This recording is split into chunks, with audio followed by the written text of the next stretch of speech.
ఢిల్లీ నుంచి గల్లీ వరకు చర్చనీయాంశం ఏదైనా ఉందంటే అది ఈ రోజు జమిలీ ఎన్నికల బిల్లు కేంద్రం ప్రవేశపెడుతుందనే విషయం మాత్రమే. పార్లమెంటు శీతల సమావేశాల్లో జమిలీ ఎన్నికల బిల్లు కేంద్రం ప్రవేశపెడుతుందనే విశ్లేషకులు అంచనా వేస్తున్నారు.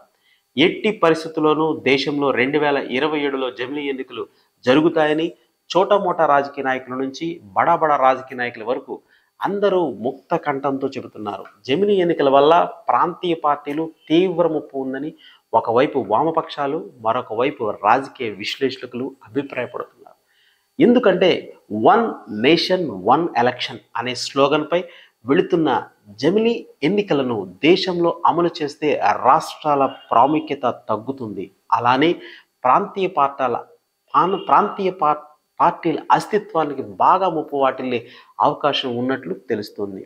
జమిలీ వల్ల జాతీయ పార్టీలకు ప్రాముఖ్యత పెరిగే అవకాశం ఎక్కువ కాబట్టి జాతీయ అంశాలే ప్రధాన ఎజెండాగా నిలుస్తాయి. అలాంటప్పుడు జమిలీ ఎన్నికలలో వైఎస్ఆర్సీపీ స్టాండ్ ఏమిటి, అలానే టీడీపీ స్టాండ్ ఏమిటి అనేది ప్రస్తుతం దేశవ్యాప్తంగా రాష్ట్రాల వ్యాప్తంగా చర్చనీయాంశంగా మారింది. ఇటీవల చంద్రబాబు నాయుడు గారు మీడియాతో మాట్లాడుతూ జమిలీ ఎన్నికలు వచ్చినా ఆంధ్రప్రదేశ్లో ఎన్నికలు షెడ్యూల్ ప్రకారమే 2029లోనే జరుగుతాయి, తాను పూర్తి స్థాయి ముఖ్యమంత్రిగా ఉంటాను అని ఆలోచనలు వ్యక్తం చేశారు. అయితే జమిలీ ఎన్నికలు ముఖ్య ఉద్దేశం వన్ నేషన్ వన్ ఎలక్షన్. మరి అలాంటప్పుడు ఆంధ్రప్రదేశ్లో ఒక్కదాన్ని ఎలా సెపరేట్ చేస్తారు?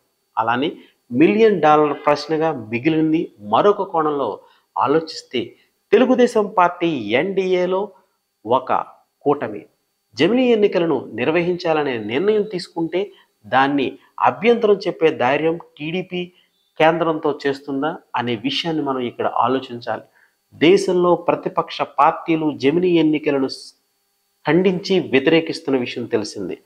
తమిళనాడులో డిఎంకే పార్టీ జమిలీ వద్దు అని తెగేసి చెప్తుంది.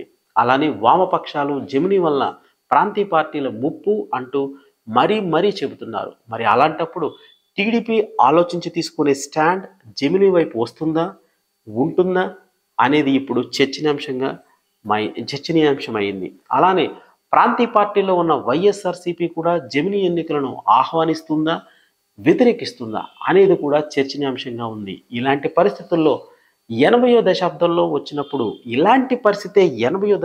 వచ్చినప్పుడు ఎన్టీఆర్ దివంగత నేత రాష్ట్రం కేంద్రం పెత్తనం తీవ్ర స్థాయిలో విభేదించినప్పుడు రాష్ట్రాలన్నీ కలిపితేనే కేంద్రం అనే ఫెడరేషన్ని సిద్ధాంతాన్ని ఎన్టీఆర్ గారు వినిపించారు. ఈ విషయంపై అప్పట్లో ఒక్కడే పోరాడకుండా రామకృష్ణ హెగ్డేతో పాటు మిగతా రాష్ట్రాలను కూడా కలుపుకొని గట్టిగానే పోరాడారు. దాని ఫలితంగానే సర్కారియా కమిషన్ ఏర్పాటైంది.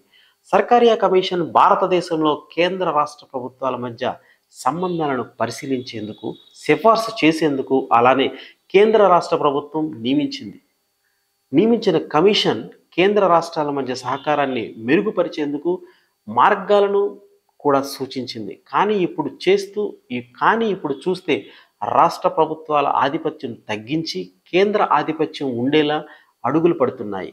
ప్రతి విషయంలోనూ రాష్ట్ర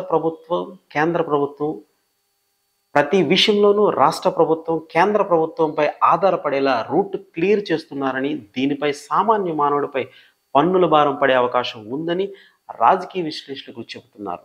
ఇవన్నీ ఆలోచిస్తే ఒకవైపు టీడీపీ, మరొక వైపు వైఎస్ఆర్సీపీ సై అంటారా, నో అంటారా